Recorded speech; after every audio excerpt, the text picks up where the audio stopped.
बिस्मिल्लाहिर्रहमानिर्रहीम। Dear students, हमने इससे पहले शेप कॉन्सेप्ट और पोलराइजेबिलिटी के बारे में डिटेल से पढ़ा था। आज हम शेप कॉन्सेप्ट और इसकी एप्लीकेशंस के बारे में स्टडी करेंगे। Shape concept was devised to explain the relative strength of acid and bases, जैसा कि हम पहले डिस्कस कर चुके हैं। और इस यानी कि पियर्सन ने 1963 में एसिड्स की रिलेटिव स्ट्रेंथ को एक्सप्लेन करने के लिए हार्ड एसिड और hard soft acid and base का कॉन्सेप्ट दिया था। Hard bases are those in which the donor atom is of low polarisability. हम पोलराइजेबिलिटी को बड़ी डिटेल में पहले स्टडी कर चुके हैं। तो हार्ड बेसिस कौन सी है? जिनकी पोलराइजेबिलिटी लो है, यानी कि उनके जो इलेक्ट्रॉन्स हैं उनके छोटे साइज की वजह से उन पे कंसंट्रेटेड है, वो फैले हुए नहीं है, डिसिपेटेड नहीं है, बिखरे हुए नहीं है, so easily can be donated. So हम कह सकते हैं कि हार्ड बेसिस के जो इलेक्ट्रॉन हैं वो टाइटली हेल्ड होते हैं उनके वैलेंस इलेक्ट्रॉन में, जैसे कि fluoride, chloride and hydroxyl ion जो हैं, these are the example of hard bases. Conversely soft bases ऐसे बेसिस होंगे, और आपको पता है कि बेस जो है वो डोनर एटम होते हैं as the Lewis acid concept explains, और इनकी हाई पोलराइजेबिलिटी है, यानी कि इनका जो चार्ज है वो बिखरा होगा, इनके बड़े साइज पे फैला हुआ होगा, इजीली टाइटली हेल्ड नहीं होगा और इजीली डोनेटेबल नहीं है। जैसा कि इसके एग्जांपल होगी H negative, carbon monoxide, PR3 and iodide ion. Similarly, hard acid is one in which the acceptor atom is small size and has high positive charge and has no valence electron that can be easily excited. यानी कि hard acid का size small होगा और उसका जो positive charge है वो भी कंसंट्रेटेड होगा, फैला हुआ नहीं होगा, डिसिपेटेड नहीं होगा, बिखरा हुआ नहीं होगा, जैसे कि Li plus, calcium plus and aluminium plus 3। Similarly soft acid ऐसे एक्सेप्टर एटम है जिनका साइज लार्ज है, जिनका चार्ज जो पॉजिटिव चार्ज है वो फैला हुआ है और that can be easily excited, for example Cu plus, Ag, tellurium and BH3 etcetera. Shape concept का प्रिंसिपल है कि hard acid prefer to combine with hard bases and soft acid prefer to combine with soft bases, यानी कि जो small size के acid होंगे वो small size की बेस को प्रेफर करेंगे, इसी तरह लार्ज साइज बेस और लार्ज साइज एसिड आपस में प्रेफर करेंगे, और इसी तरीके से दूसरी चीजें भी। This is some summary of hard acid, hard base, soft acid and soft base. These are some examples of hard acids and soft acids and borderline acids as well. These are some examples of hard bases and soft bases, also some borderline.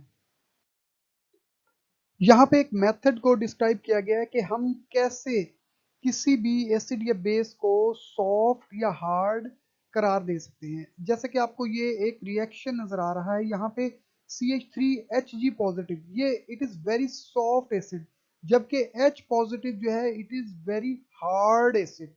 तो अगर कोई भी base है, let's say B, अगर वो react कर रही है सॉफ्ट एसिड के साथ, यानी कि CH3H पॉजिटिव के साथ, तो reaction will be shifted toward right, जैसे कि CH3HB और B बनेगा, क्योंकि यहाँ पे सॉफ्ट एसिड और सॉफ्ट बेस का रिएक्शन हो रहा है। लेकिन अगर वो बेस हार्ड है then the reaction will be shifted toward left और BH पॉजिटिव बनेगा।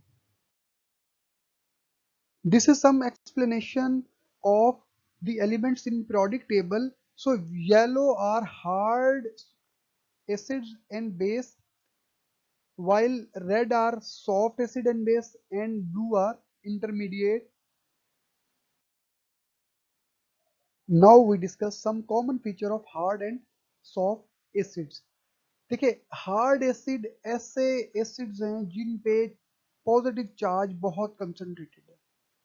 तो जब पॉजिटिव चार्ज कंसंट्रेटेड है so they will act as electrostatic ion interaction, यानी कि ये प्रेफर करेंगे कि इलेक्ट्रॉन्स को डोनेट कर दिया जाए या इलेक्ट्रॉन को एक्सेप्ट कर लिया जाए as a acid. So hard acid will prefer ionic bonding, जैसे कि एग्जांपल है Be+2 Al+3 एंड Ti+4. ये प्रेफर करेंगे फ्लोराइड, ऑक्साइड और नाइट्रोजन को, जो कि हार्ड है. इसी तरीके से अगर सॉफ्ट एसिड्स हों तो वो सॉफ्ट एंड सॉफ्ट इंटरेक्शन को प्रेफर करते हैं, और वहां पे soft acids will prefer the covalent bonding.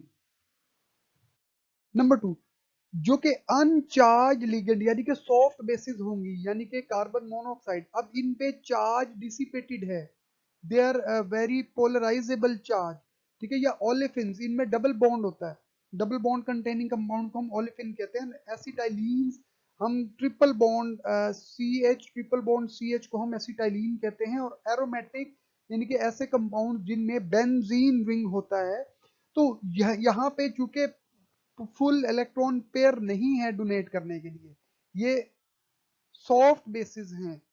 तो ये जो सॉफ्ट बेसिस हैं ये सॉफ्ट एसिड के साथ रिएक्ट करेंगे और कोवेलेंट बॉन्डिंग की को प्रेफर करेगी. The rate of nucleophilic displacement. Nucleophilic displacement means कि अगर कोई एक न्यूक्लियोफाइल, तो न्यूक्लियोफाइल क्या होता है जी, न्यूक्लियस लविंग यानी कि इलेक्ट्रॉन कैरियर. सो अगर किसी इलेक्ट्रॉन कैरियर यानी कि बेस को एक्सचेंज कर दें किसी और बेस से, तो ये डिपेंड करता है पोलराइजेबिलिटी पे. Similarly hard and soft base के जो फीचर्स हैं वो भी डिपेंड करते हैं डोनर एटम के पोलराइजेबिलिटी पे. अगर पोलराइजेबिलिटी बहुत ज्यादा है तो डोनेशन रिलेटिवली डिफिकल्ट है.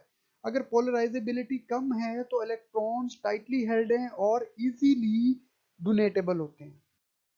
So we can say the more polarizable the donor is, the most soft character, यानी कि polarizability increase होती है तो soft character increase हो जाता है, ठीक है.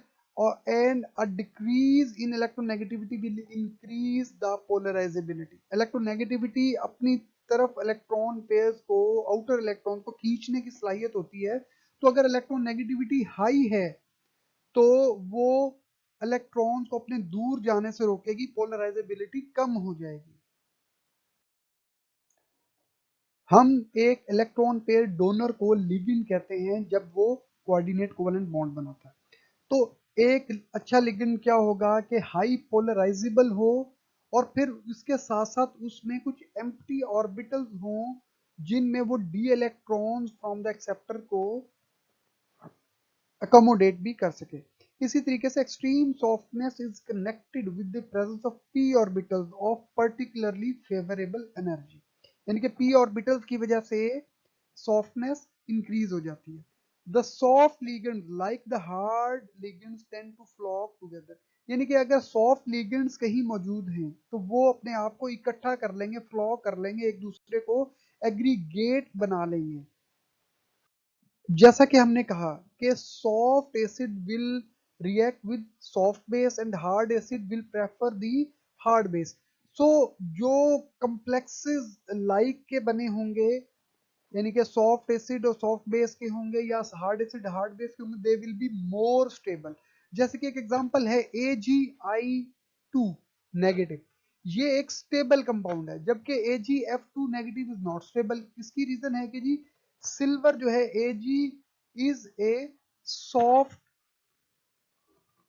एसिड और I is a soft base iodide, क्योंकि आयोडाइड का साइज बहुत बड़ा होता है, लेकिन जो फ्लोराइड है वो उसका साइज बहुत छोटा है, ये हार्ड बेस है. सो AgF2 negative is not stable and you can not find that, जबकि AgI2 is a stable complex. इसी तरीके से और कुछ एग्जांपल भी आप देख सकते हैं. Similarly, the solvent solute interaction may also be considered an acid base reaction, यानी कि जो सॉफ्ट सोल्यूट्स होंगे वो बेटर डिसॉल्व होंगे सॉफ्ट सॉल्वेंट्स में. So high solubility will be if soft and hard solutes are dissolved in soft and hard likewise. Share concept को हम reaction rates को प्रिडिक्ट करने के लिए भी अच्छे तरीके से यूज कर सकते हैं. जैसे कि अगर आप देखें कि न्यूक्लियोफिलिक्स और बेस सब्स्टिट्यूशन रिएक्शन, यानी कि अगर एक बेस को या एक न्यूक्लियोफाइल को दूसरे न्यूक्लियोफाइल से सब्स्टिट्यूट कर दिया जाए, ऐसे रिएक्शन। तो ये जो एग्जांपल है जिसमें आप एक्स नेगेटिव, लेट से कोई बेस है और ए और बी कोई ऑलरेडी एक सबस्ट्रेट है जिसमें बी जो बेस है और ए एसिड है। अब अगर एक्स नेगेटिव हार्ड होगा और ए भी हार्ड होगा तो ये रिएक्शन फास्ट होगा। अगर एक्स नेगेटिव सॉफ्ट होगा और ए भी सॉफ्ट होगा तो फिर ये रिएक्शन फिर भी ये एक फास्ट रिएक्शन होगा। लेकिन अगर ये कन्वर्सली होगा तो this the reaction will be the slower. You can see two examples which are quoted here. Shape concept को हम पॉइजनिंग ऑफ मेटल कैटालिस्ट के लिए भी यूज कर सकते हैं। पॉइजनिंग मींस कि अगर हम किसी कैटालिस्ट को रोकना चाहते हैं काम से, अब कैटालिस्ट स्पीड अप करता है रिएक्शन, हम चाहते हैं कि जी रिएक्शन रुक जाए, तो हमें उस कैटालिस्ट को रोकना होगा। और हमें ये भी पता है कि कैटालिस्ट जो है वो कंज्यूम नहीं होता, वो मौजूद रहता है। तो शेप कॉन्सेप्ट के जरिए हम कैटलिस्ट को पॉइजन कर सकते हैं। उसकी रीजन क्या, मोस्टली जो कैटलिस्ट हैं दे आर सॉफ्ट मेटल, जैसे कि प्लेटिनम है या प्लेडियम है। और ये आपने देखा होगा कि स्पोनिफिकेशन में यूज होते हैं। इसी तरीके से ऑयल, घी को ऑयल में कन्वर्ट करने के लिए भी ये यूज होते हैं। तो हम क्या करते हैं कि ये चूंकि सॉफ्ट मेटल हैं तो हम सॉफ्ट बेसिस दे देते हैं। अब ये सॉफ्ट मेटल जो है ये एसिड्स हैं, तो हम सॉफ्ट बेस की इंप्योरिटीज जैसे ही डालेंगे, ये जो सॉफ्ट एसिड्स हैं ये उन सॉफ्ट बेस से रिएक्ट करके कंपाउंड बना लेंगे और जो है ये कैटलिस्ट मौजूद नहीं होगा, जिसकी वजह से रिएक्शन स्टॉप हो जाएगा और हम कहेंगे पॉइजनिंग ऑफ मेटल कैटलिस्ट हो गई है। सिमिलरली इस कॉन्सेप्ट की बहुत सी बायोलॉजिकल एप्लीकेशंस भी हैं, जिनमें से एक तो ये है कि जो सॉफ्ट एसिड्स और सॉफ्ट बेस है दे आर पॉइजन्स। क्यों पॉइजन्स हैं? क्योंकि लिविंग ऑर्गेनिज्म में mostly soft acids and soft basis in small amounts present है, जो कि वेरी इसेंशियल है। तो अगर हम सॉफ्ट बेस या सॉफ्ट एसिड कंज्यूम करना शुरू कर देंगे, इनटेक करेंगे, तो वो रिएक्शन कर जाएंगे जिसकी वजह से इन एसेंशियल न्यूट्रिएंट्स नहीं होंगे और वो पॉइजनस हो जाएगा। जैसे कि कार्बन मोनोऑक्साइड, ये पॉइजनस है जबकि कार्बन डाइऑक्साइड पॉइजनस नहीं है, क्योंकि carbon dioxide is a hard while carbon monoxide is poisonous because it is soft gas. तो ये सॉफ्ट गैस जो है ये होमोग्लोबिन इन द ब्लड से रिएक्ट करके कंपाउंड बना लेती है, जिससे हेमोग्लोबिन की कमी हो जाएगी and ultimately it can cause death. Similarly हम शेप कॉन्सेप्ट को थर्मोडायनेमिक स्टेबिलिटीज को प्रिडिक्ट करने के लिए भी इस्तेमाल कर सकते हैं। जैसे कि इस रिएक्शन में मेथनॉल Hb से रिएक्ट करके CH3b या H2O में अगर कन्वर्ट होता है, सो इस रिएक्शन में CH3 पॉजिटिव जो कि सॉफ्ट बेस है उसको प्रेफर करता है और H पॉजिटिव जो है वो हार्ड बेस को प्रेफर करता है, क्योंकि CH3 is a soft acid जबकि H positive is a hard acid. Hence H positive is intrinsically a much stronger acid than CH3. So H positive strong acid है। It has been observed that the equilibrium constants are quite high for the soft bases such as CH3 negative, I negative and CH3S negative and H negative for hard base। यानी कि hard acids के hard base के साथ जो equilibrium constant हैं they are high and conversely vice versa. The equilibrium constant in order of decreasing softness are as follows। जो इनकी equilibrium constant है उनकी डिक्रीज का ये ऑर्डर है जो कि आप देख सकते हैं इसमें। So we can say that H negative is most soft while F negative is most hard. जी next is the relative strength of halogen acids. अब हैलोजन एसिड क्या हैं जी? HI, HCl, HBr and HF, इनको हम halogen acids कहते हैं। अब स्ट्रेंथ ऑफ एसिड क्या होती है कि जो इजीली H पॉजिटिव दे दे उसको हम कहेंगे जी वेरी स्ट्रॉन्ग एसिड, और जो इजीली H पॉजिटिव ना दे उसको हम कहेंगे वीक एसिड। तो आपने इसको बड़े गौर से देखना है। अगर तो रिएक्शन बहुत स्ट्रॉन्ग होगा आपस में, जैसे कि H और F का रिएक्शन बहुत स्ट्रॉन्ग है, तो इसका आपस में बॉन्ड स्ट्रॉन्ग होने की वजह से H इजीली नहीं डोनेट होगा। लेकिन अगर बॉन्ड स्ट्रॉन्ग ना हो, जैसे कि HI के केस में है कि H और I का बॉन्ड इतना स्ट्रॉन्ग नहीं है, तो ये इजीली ब्रेक हो जाता है और H पॉजिटिव डोनेट करता है। सो HI is the strongest acid while HF is the weakest acid। लेकिन अगर आप in terms of strength of bond देखें तो HF का बॉन्ड सबसे ज्यादा स्ट्रॉन्ग है और HI का बॉन्ड सबसे ज्यादा वीक है। तो स्ट्रॉन्ग एसिड कौन सा हुआ हैलोजन एसिड में से? That is HI, because it can donate easily H positive. अब इसकी रीजन एंड इसका कनेक्शन शेप कॉन्सेप्ट से क्या है कि I जो है that is soft and H जो है वो दैट इज हार्ड एसिड। तो HI में सॉफ्ट बेस और हार्ड एसिड का रिएक्शन है, या आप कह सकते हैं कि जी I चूंकि सॉफ्ट है और H जो है वो हार्ड है, तो ये कोई अच्छा या स्ट्रॉन्ग इसका आपस में बॉन्ड नहीं है और ये इजीली टूट सकता है। तो HI is the strongest halogen acid while HF is the weakest halogen acids। We can also interpret the metal bond। Metal in the zero valent state, यानी कि जब मेटल ने ना तो इलेक्ट्रॉन गेन किया हो ना लूज किया हो, it can act both as soft acid and soft base. Thus, a metal atom can accept electrons and can also donate electrons. Therefore, metal-metal bond can be considered to be resulting from the interaction of soft acid with a soft base। It follows that only a soft acid or soft base can act as poison in heterogeneous catalysis in metallic bonding। Now, a very interesting, a bit complex concept of symbiosis।